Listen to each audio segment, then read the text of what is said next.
Ayer llegamos hasta poner las opciones donde no se podían crear objetos. Vamos a recuperar.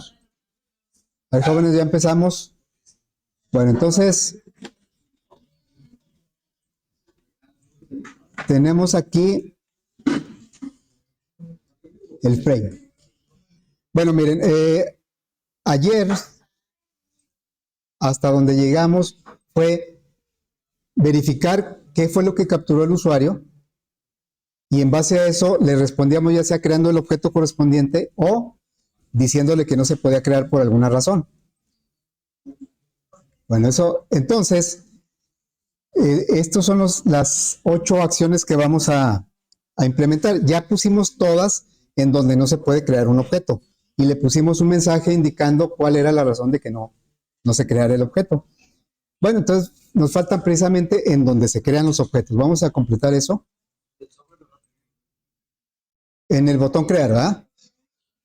Aquí tenemos ya las opciones que sí, más bien las que no puede crear objeto y por eso ahí en el mensaje está la razón. Bueno, vamos a poner aquí esta opción que estoy señalando, ¿qué tipo de objeto puedo crear? La línea. La línea, porque el 1 indica que el largo es un dato correcto y el 0 y 0 es que no tenemos esos dos datos. Vamos a crear una línea, vamos a ponerlo por aquí.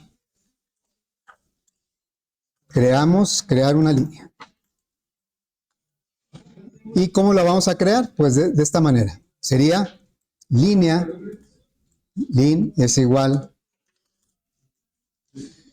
Aquí ya tenemos, bueno, tenemos dos constructores. Vamos a utilizar, en realidad en los 3 objetos vamos a utilizar el parametrizado, ¿verdad? Aquí le pasamos el valor de largo.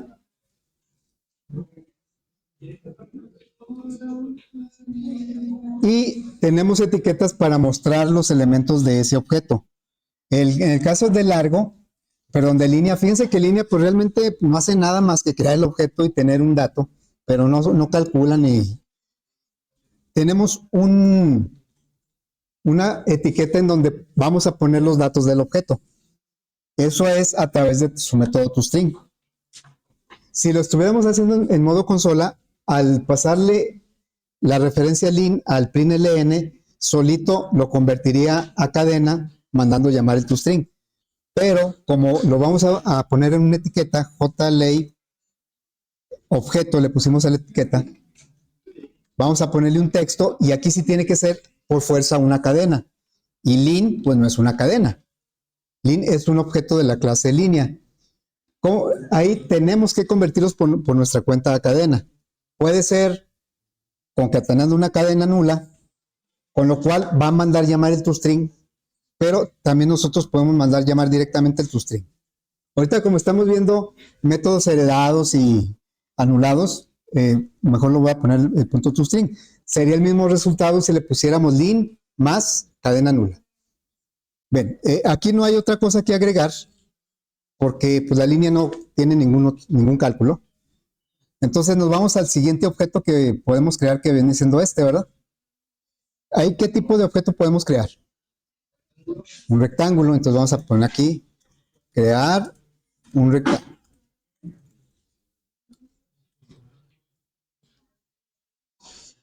Y bueno, lo que vamos a hacer, vamos a utilizar ahora nuestra clase rectángulo. Se está moviendo. Ahí está. Rectángulo. Y aquí estoy poniendo una referencia ahí, la que se me ocurre en este momento. New rectángulo. Aquí también tenemos dos constructores. Ahí ya adivinó que es largo y ancho. Y del rectángulo, ahí sí, aparte de los datos del objeto que son largo y ancho, podemos mostrar el área y el perímetro. Tenemos etiquetas ya definidas para esos valores. Entonces le diríamos, aquí va, sería JLay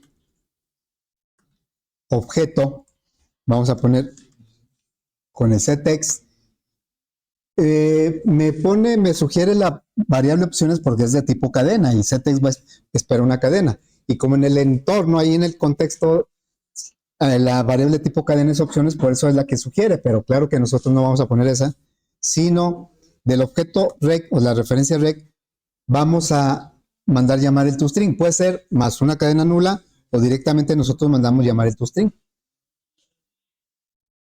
Y de este objeto sí podemos poner los cálculos que serán perímetro y área. JLay, perímetro. Vamos a poner rec punto sería perímetro. Y lo tenemos que convertir a cadena. Sí mandamos llamar o le agregamos una cadena nula. Y también vamos a poner el resultado del área. JLib área. Ahora, de la misma referencia o el mismo objeto, vamos a preguntar el área y lo vamos a convertir a cadena. Puede ser así, ¿verdad? Bueno, ya tenemos ahora creado el objeto rectángulo. Son 8 opciones y ya en este momento solo nos falta completar la última variante, que es cuando los 3 datos se pudieron convertir a doble. ¿Ahí qué podemos crear? ¿Un qué? Un paralelepípedo, ¿verdad? Entonces aquí, crear un paralelepípedo. Bien, vamos a utilizar nuestra clase paralelepípedo. Le voy a poner una referencia. New. Paralelepípedo. Vamos a utilizar, aquí dice, no sé,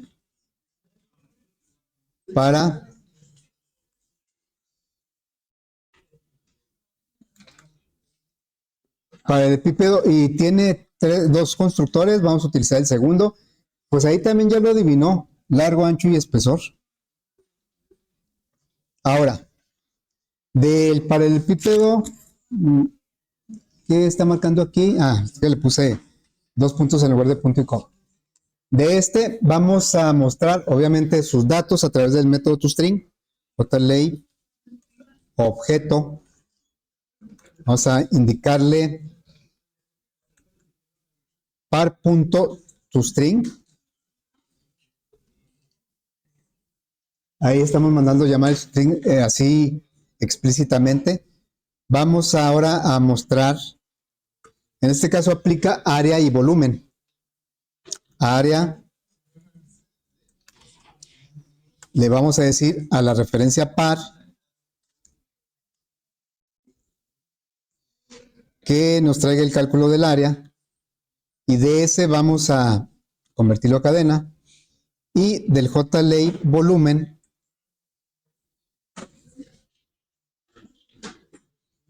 vamos a mostrar par.volumen,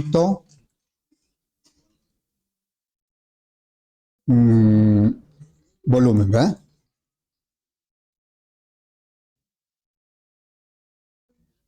Ahora, si se fijan, nos marca errores, ¿verdad? Bueno, aunque aquí ya no me marcó, pero ya no marcó. Hace rato sí marcaba, ¿no? Sí, profe, me dice que los no están iniciados. Bueno, aquí no están inicializadas, ¿verdad? Ahí está, ahí los volví a marcar. Es que como yo tenía un error acá, enmascaró, ocultó los otros. Ahora, ¿por qué nos está marcando esto? Sabemos que el compilador verifica hasta donde puede que si se va a usar una variable, esa en alguna expresión, alguna salida, o esa variable debe tener un valor ya asignado, aunque sea nulo, aunque sea 0. ¿Y por qué aquí detecta que no están asignados? Bueno, como las asignaciones provienen a través de un try-catch, es similar a lo que ocurre cuando los ponemos dentro de un if. Cuando ponemos una asignación dentro de un if, el compilador no sabe si eso va a ocurrir o no. A lo mejor si le ponemos el if, la parte verdadera y la parte falsa, y en los dos lo asignamos, ahí pues va a estar seguro que en alguna de los dos se va a asignar. Pero en el try-catch sucede algo similar. No sabe si realmente la variable largo va a obtener un valor, porque dice aquí, si pudiste hacer la conversión, largo va a tener un valor, pero si no la pudiste hacer, largo no va a tener ningún valor. Aunque abajo yo por la lógica que estoy implementando, sé que no voy a usar el largo si no obtiene un valor, pero el compilador eso no lo sabe. Y eso ya es parte de mi lógica. Entonces, por eso me dice, no, es probable, no me está diciendo que es seguro, es probable que las variables largo, ancho y espesor no tengan ningún dato y por eso no te lo acepto aquí. Entonces, ¿cómo lo vamos a solucionar esto? Pues si me pide un valor inicial o un valor, pues los inicializamos aquí. Decimos largo es igual a 0, ancho. Si por alguna razón largo, ancho y espesor no obtienen un valor dentro del código antes de querer usarlas, pues nos aseguramos de que ya tenga un valor de cualquier valor. En este caso le vamos a dar un 0.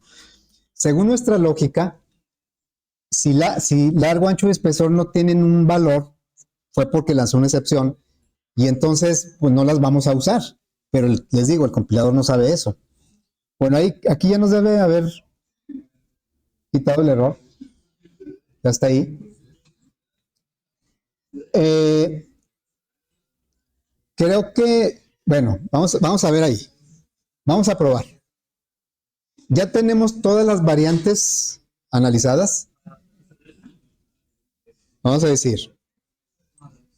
A ver, ahí, si yo le digo crear, ¿qué me debe decir? Que no hay datos. Inclusive si yo le pongo aquí una letra y acá unos números raros así,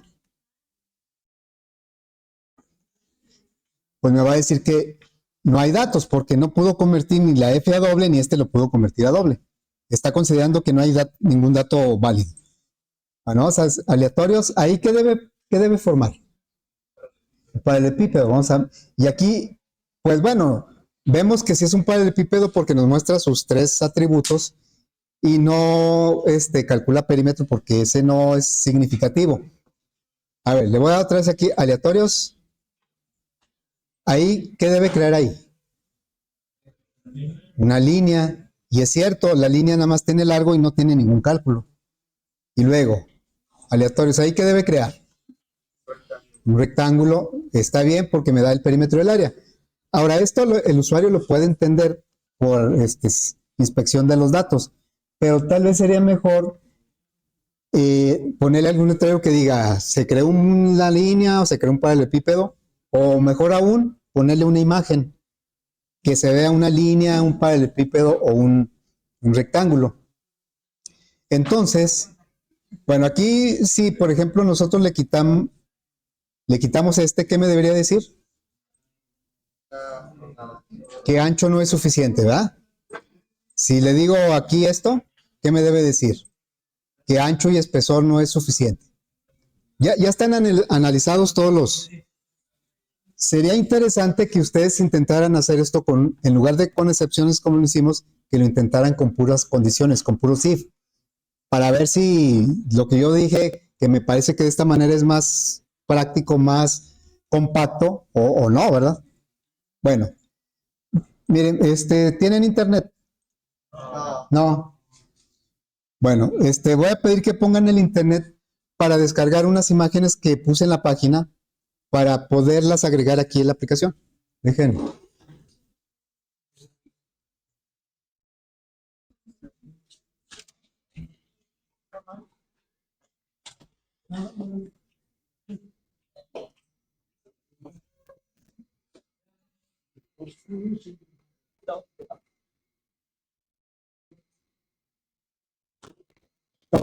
¿Me pueden decir por favor?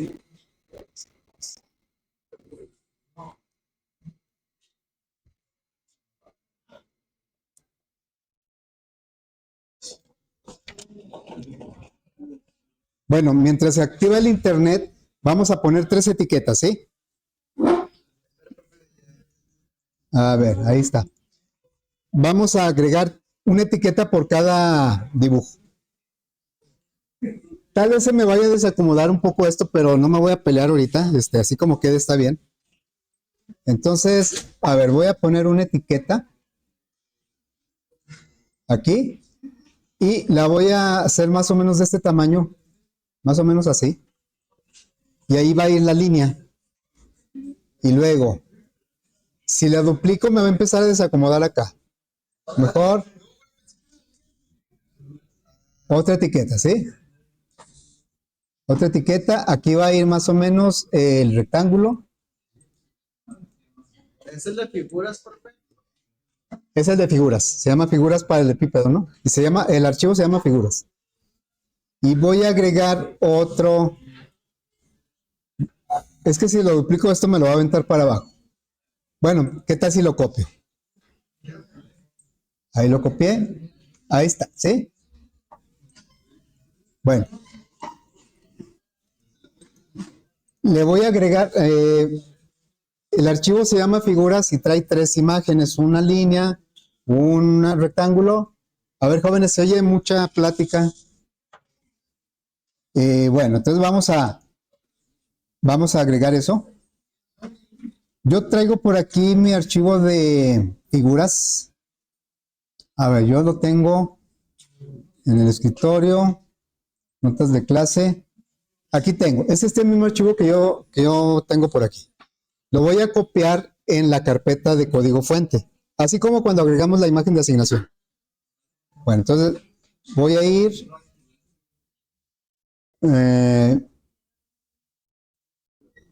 a buscar mi proyecto. Mi proyecto está, pues debe ser casi el último. Aquí está, aplicación para el epípedo.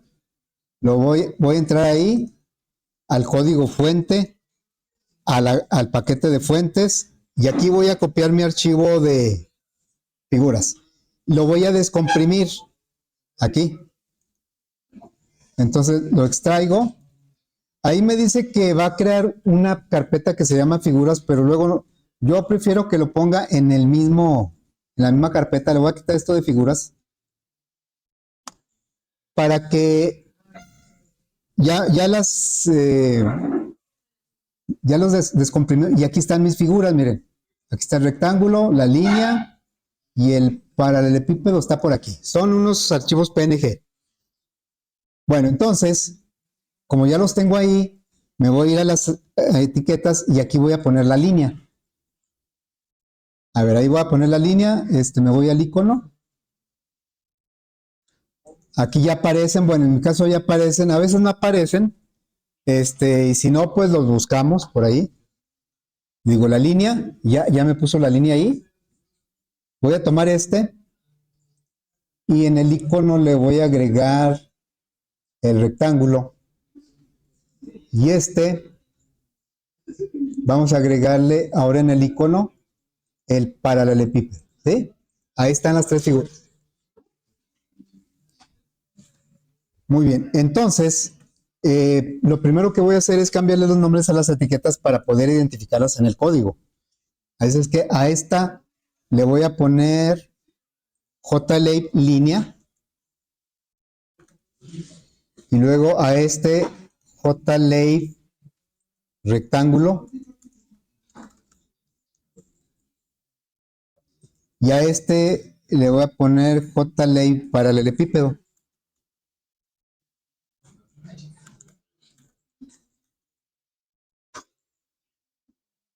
Muy bien.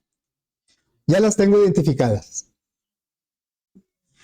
La idea es que cuando el usuario cree una línea, le aparezca la imagen de la línea. Si es un paralelepípedo, le aparecería Ahora, de inicio, pues se van a ver las 3, ¿verdad? Y esa no es la idea. O sea, es que si yo le digo crear, no sé, en principio no se debe ver nada. Y cuando yo le dé crear, si puedo crear una de las 3 figuras, debe aparecer solo esa imagen. Así es que lo que vamos a hacer es ponerlas ocultas y mostrarlas cuando se crea el tipo de objeto. A ver, creo que vamos a necesitar ocultar desde diferentes puntos del código. Entonces, lo que yo voy a hacer es agregar un método. Ya ven que los métodos propios los agrego yo aquí, abajo del constructor. Arriba del constructor declaro las variables o los atributos propios que yo agregué al frame. Y aquí abajo los métodos. En este caso voy a poner un método que no va a regresar nada y se va a encargar de ocultar esas tres figuras. Ahí. Lo que va a ocultar pues son las etiquetas. Bueno, entonces le vamos a decir aquí JLave línea, le vamos a activar su método setVisible, acepta un booleano, si es verdadero se ve, si es falso no se ve. Por default está en verdadero, pero nosotros aquí lo vamos a poner en falso. La idea es que oculte las tres figuras, ¿sí? Bueno, vamos a hacer lo mismo con JLave rectángulo, setVisible, y aquí le vamos a decir falso, y JLave paralelepípedo. Ahora, el primer punto de donde vamos a mandarlo llamar es precisamente del constructor para que de inicio no muestre esas imágenes. Entonces me voy a ir al constructor y desde aquí vamos a mandar llamar ese método, ocultar. ¿Cuál es la idea de esto? De que desde que lo ejecute no se vean las figuras. Ahí, al ejecutar, se crea el objeto JFrame principal. Al crear el objeto manda a llamar su constructor y el constructor crea los componentes visuales y luego oculta las tres etiquetas. Es lo que está haciendo. Y bueno, cuando aquí le demos, por ejemplo, ahí crear, como se va a crear una línea, se debe visualizar la línea, solo la línea. Así es que, ¿en qué momento lo vamos a mostrarlo? Cuando se crea el objeto. Nos vamos al botón crear. Y cada vez que creo un objeto, así como muestro sus datos, vamos a mostrar su imagen. Entonces aquí sería JLave línea. Ahora la vamos a poner como visible. La vamos a poner verdadero aquí. ¿Así? Y eso mismo vamos a hacer con el rectángulo y el paralelepípedo. Entonces nos vamos a donde creamos el rectángulo aquí y le decimos JLave rectángulo setVisible verdadero. Y vamos a completarlo en el paralelepípedo. Aquí. JLave paralelepípedo lo vamos a mostrar. Visible verdadero.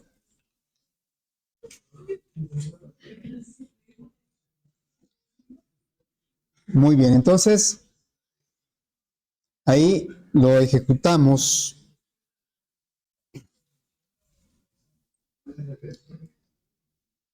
Ahí debe crear una línea. Ahí ya se ve la línea.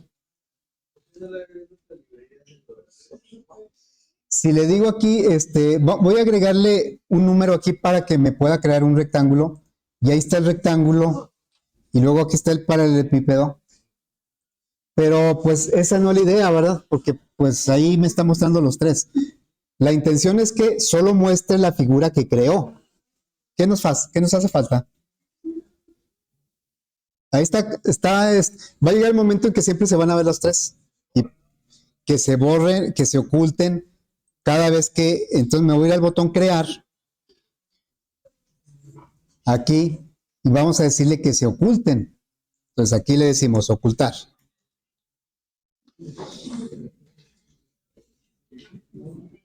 Inclusive el botón borrar también debería borrar, ¿no? También debería. Entonces me voy a ir al botón borrar aquí y voy a mandar llamar también el método ocultar.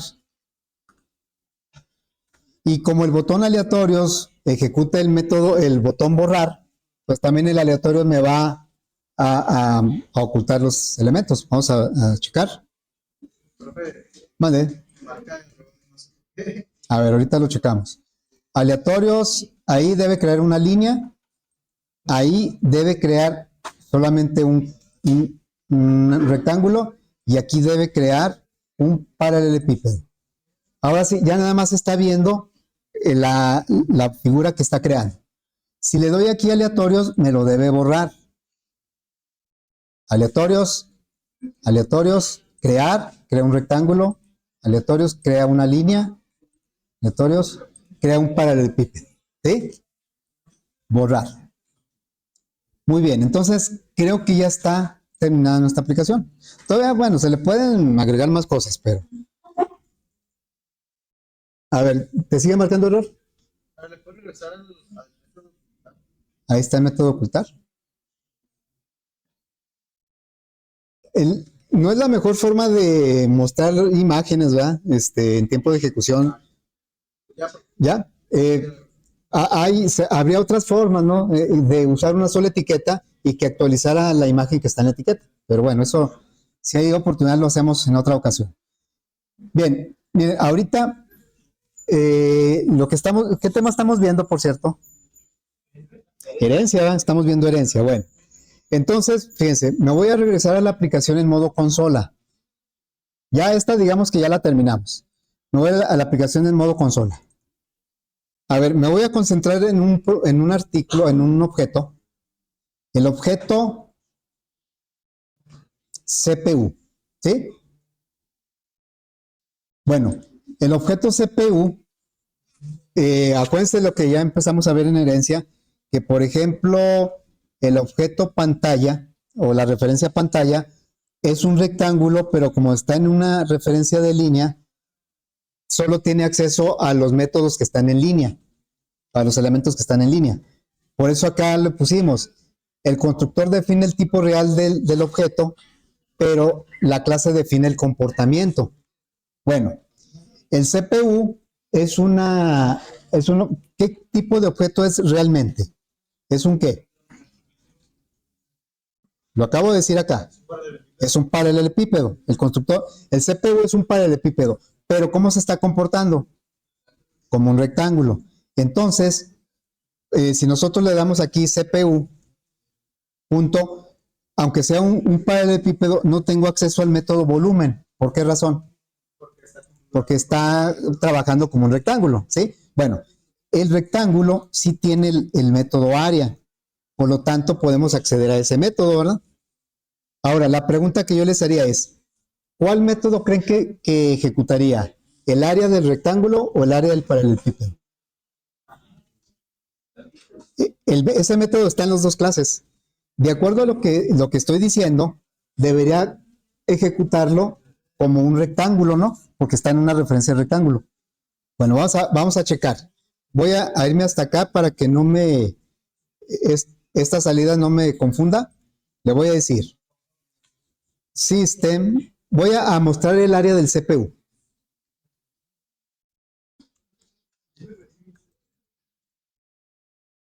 ¿Sí? Y le voy a decir a la referencia CPU que ejecute su método área. Así, ¿verdad? Bueno, vean qué atributos tiene. Es más, los vamos a poner aquí. Por aquí los vamos a poner.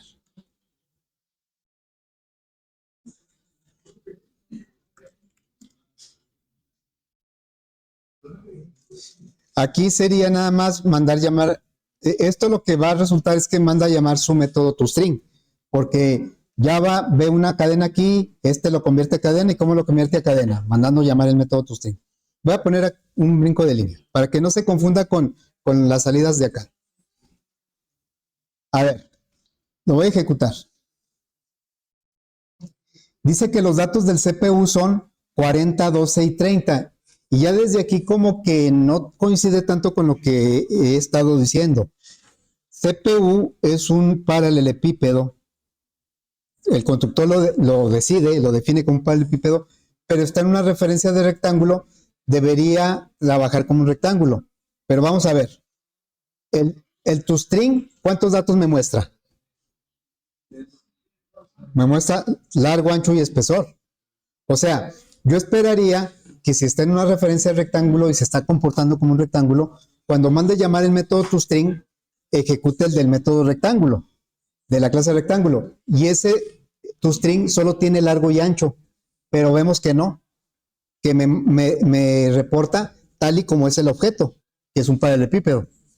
Y nos podemos dar cuenta también en el área. Si estuviera trabajando el método área de rectángulo, pues nada más multiplicaría 40 por 12, ¿no? ¿Cuánto es 40 por 12? Son 480. Y realmente no me está dando ese resultado.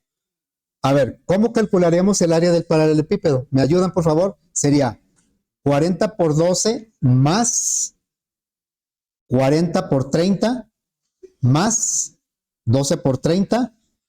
Toda esa suma multiplicada por 2. Porque es 40 por 12 más 40 por 30 más 12 por 30. La suma de eso multiplicado por 2.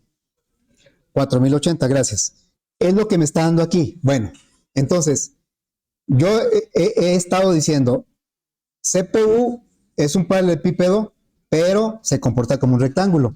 Y eso lo pudimos comprobar porque no tiene acceso al método volumen. Desde CPU no tengo acceso al método volumen. Sin embargo, tanto el toString como el área lo están haciendo como un paralelepípedo. Eso es por un concepto que vamos a ver un poquito más adelante. Se los digo para que no nos empecemos a confundir. Dice, ¿cómo? Si usted me está diciendo que CPU se va a comportar como un rectángulo, tanto el toString como el área deberían ser de un rectángulo. Y estamos viendo que no, lo está haciendo de un paralelepípedo. Bueno, eso después le vamos a encontrar explicación. Ahorita lo que quiero es, quisiera es cambiar dentro de la clase rectángulo, no, paralelepípedo. Dentro de la clase paralelepípedo, ¿dónde quedó aquí? Tenemos nosotros específicamente el método área. A ver, el método área, ya ven que calcula, son 3 rectángulos diferentes, se calcula el área de cada rectángulo y luego se multiplica por 2, porque son 2 de cada uno. Bueno, ¿qué es lo que estamos haciendo aquí? ¿Se recuerdan? Llamando el área de ¿quién? De rectángulo, porque es su clase padre.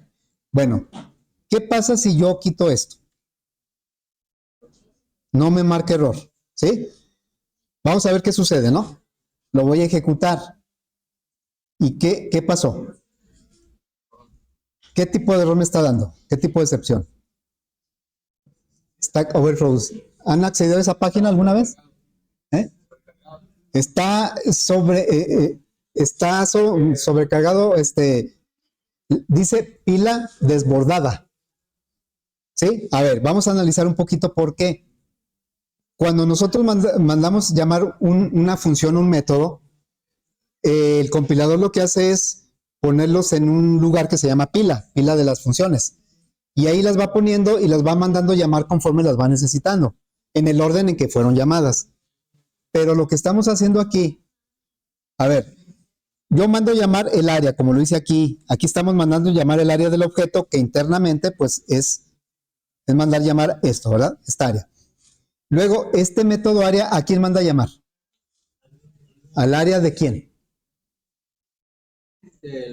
Le quité el super. Cuando era super, mandaba llamar el área de rectángulo. Pero aquí se lo quité, entonces ¿a quién manda llamar? A sí misma, se manda a llamar a sí misma. Entonces, entra por primera vez y se manda a llamar a sí misma. Se vuelve a mandar a llamar y ¿qué pasa? Cada vez se está mandando llamar a sí misma. Y esto, como no hay un tope, se va hasta el infinito. Bueno, no se va hasta el infinito porque se acaba la memoria se acaba la pila de funciones. Es el error que está marcando. ¿Sí?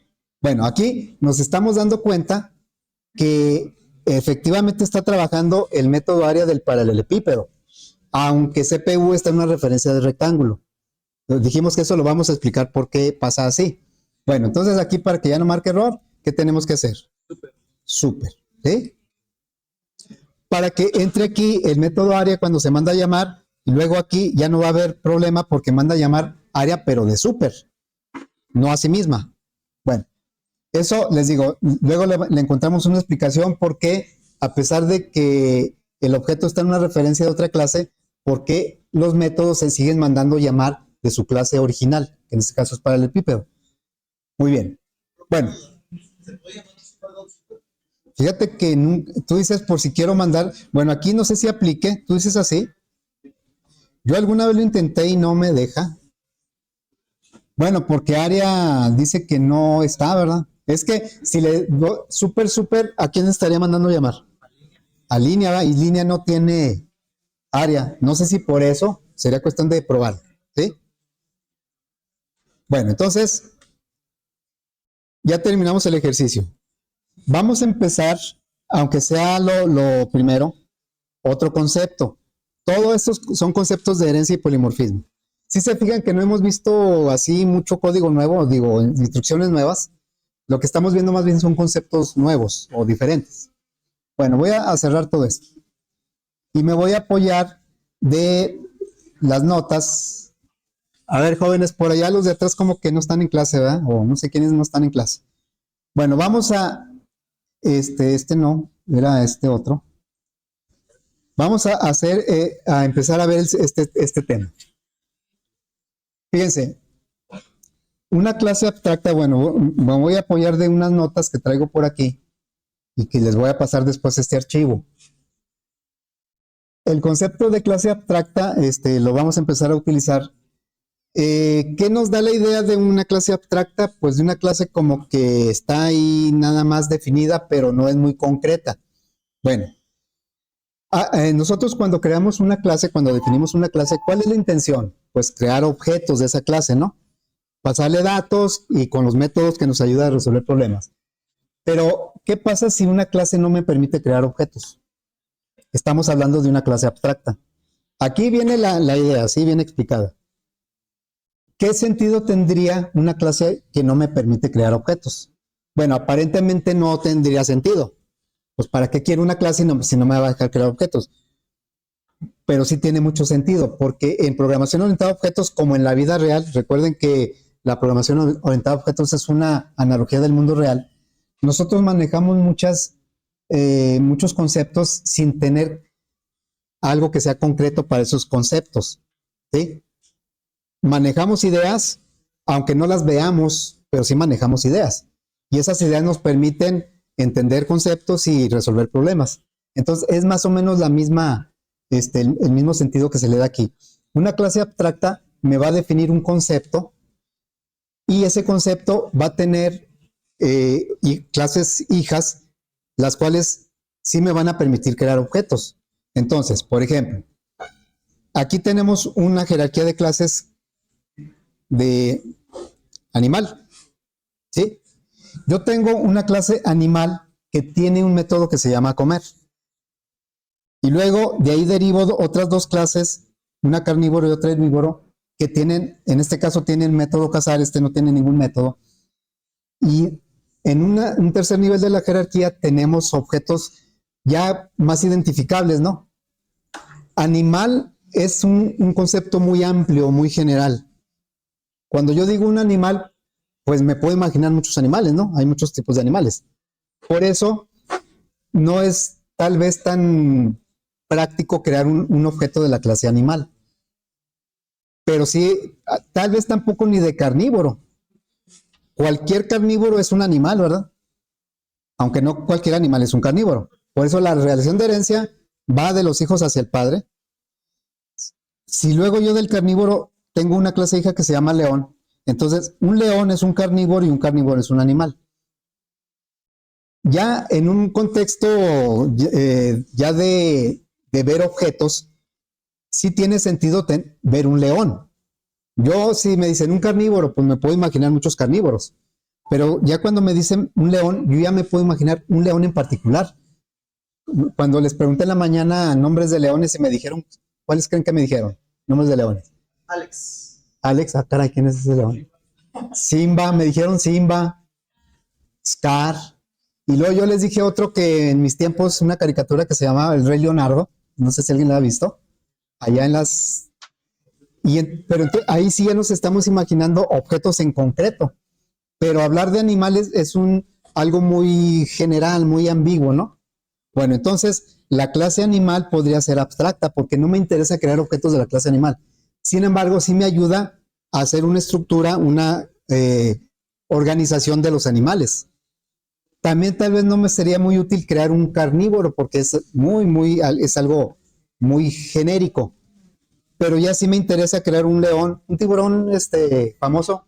¿Habrá algún tiburón famoso así como leones? Conejos, un conejo famoso. Hay uno muy famoso, ¿no? Roger Rabbit. Roger David, hay otro. Bugs Bunny. ¿Y elefantes? ¿Quién? Dumbo. Sí, ¿verdad? Ok. Fíjense, ya cuando hablamos de las clases del tercer nivel, ya nos estamos refiriendo a elementos en concreto, ya como que hasta los podemos tocar o ver, ¿verdad? Bueno, ahora, por ejemplo, si yo creo un objeto león, de acuerdo a todo lo que hemos estado viendo, ¿a qué métodos va a tener acceso? Uno, a, a comer, pero si yo creo un león en una referencia de carnívoro, ¿a qué métodos va a tener? A cazar y comer. Y si creo un león en una referencia de animal, solo tiene, bueno, vamos a poner por aquí ese ejemplo rápidamente. Sería, voy a crear un león. Me dijeron cuál, uno que yo no conocía. Alex. Alex, ¿dónde sale ese león? Anda, ok. Tengo tarea, pues. Ni un león.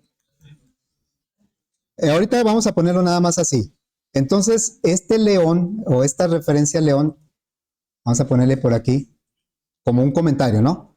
Alex tiene acceso a los métodos.